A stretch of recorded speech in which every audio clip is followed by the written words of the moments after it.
This protein bar company launched in September 2024, and within a year, it was reportedly doing over $100 million and valued around $700 million. It got there by running some of the most aggressive, polarizing marketing in the entire industry, including selling raw fish on its own website. Some people love it, some people hate it. And that is exactly the point. Today, I am breaking down how David turned provocation into a growth engine, what you can steal from it without getting sued, of course.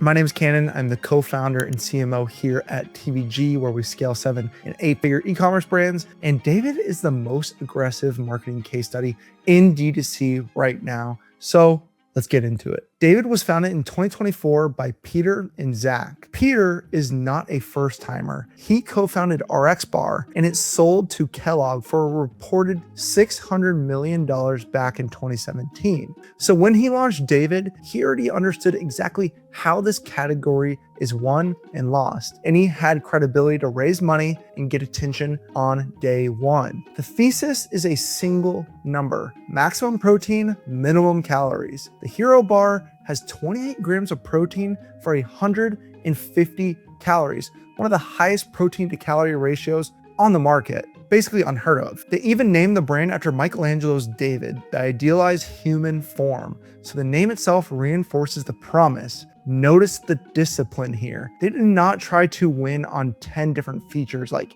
taste, texture, clean ingredients, and price all at once. They picked one metric they could own and built an entire brand around it. Then they stacked credibility hard. Dr. Peter Rahal, one of the most trusted voices in longevity and health, came on as the chief science officer, and other major health names invested. For a brand new bar in a crowded aisle, borrowing that authority was worth more than any launch ad, because it told a skeptical consumer that this is serious before they ever tasted it. Here's the move that got everyone talking. When David was doing competitor research, they noticed that every protein brand claimed to be the best source of protein. Instead of making that same tired claim in an ad, they dramatized it. They started selling raw cod on their own website at a loss, to make the point that their bar has more protein per calorie than the actual piece of fish itself. It is absurd, and that's precisely why it worked. Reporting suggests that this stunt drove engagement lifts in the range of 1,000% on Instagram and far higher on other platforms. Think about what actually happened. They did not spend that money to sell cod and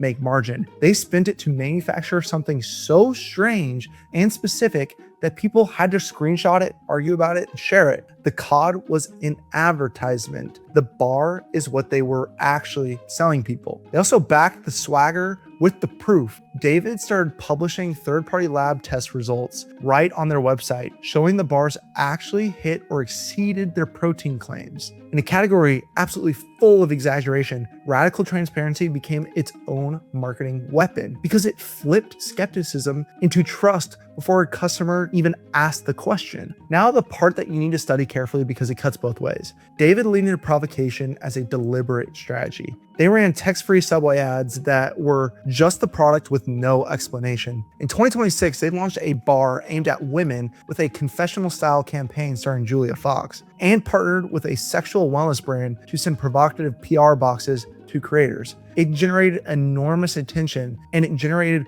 real criticism, with some outlets calling it empty provocation. They played hardball on the product side too. The secret behind their calorie math is a fat replacement ingredient called EPG, and David bought the only company that makes it, which effectively locked up the supply for competitors. That move triggered a lawsuit from smaller brands. They also faced a lawsuit over their calorie and fat labeling, which was later then dropped. I'm not sharing this to trash them. I'm sharing it because it is an honest picture, and the honesty is the lesson. Polarization scales attention faster than almost anything else in marketing, and it also invites backlash, lawsuits, and brand risk. Both of those things are true at the same time, and any founder copying this playbook has to hold both in their head. Let me make this core move usable because the ownable number is the most replicable part. Every category has a metric customers secretly care about most, but nobody has claimed. For protein bars,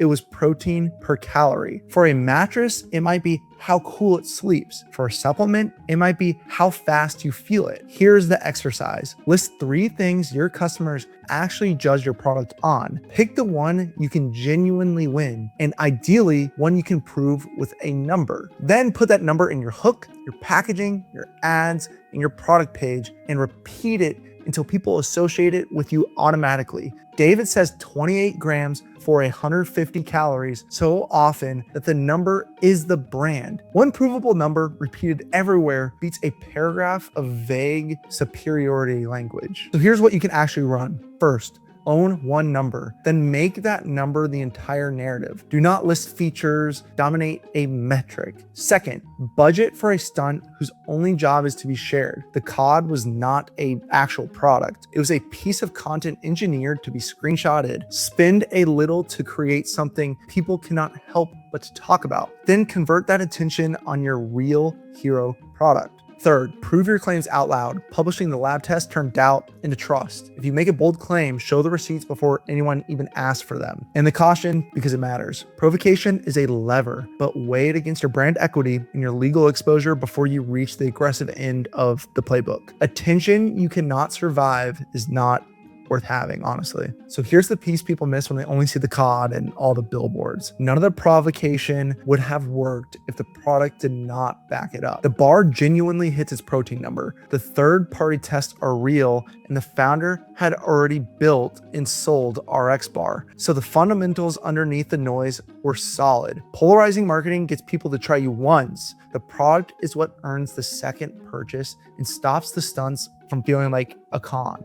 That is the balance to copy. Be loud enough to get noticed, and then be good enough to keep the customers the noise brought in. Brands that go all out on one shock factor with a mediocre product get a spike and then collapse because the attention just helps more people discover the product is really not that worth it. The stunt is the invitation, the product is the reason to stay. David Protein proved that a single ownable number plus a stunt built to be shared can launch a brand faster than almost any amount of normal advertising. Pick the one metric you can dominate, dramatize it in a way people have to share, and back it with proof. Just remember that polarization brings reach and risk together. So use it on purpose, not by accident. Finding the one number your brand can own and building attention-grabbing creative around it is exactly the type of work that we do here at TBG. We've partnered with over 100 7, 8, and even 9-figure D2C brands, and this strategy works really well to have a great product and you can just be loud and proud about your product. Get as much attention as possible, people to try it, and then on the back end, they stick around because you have such awesome retention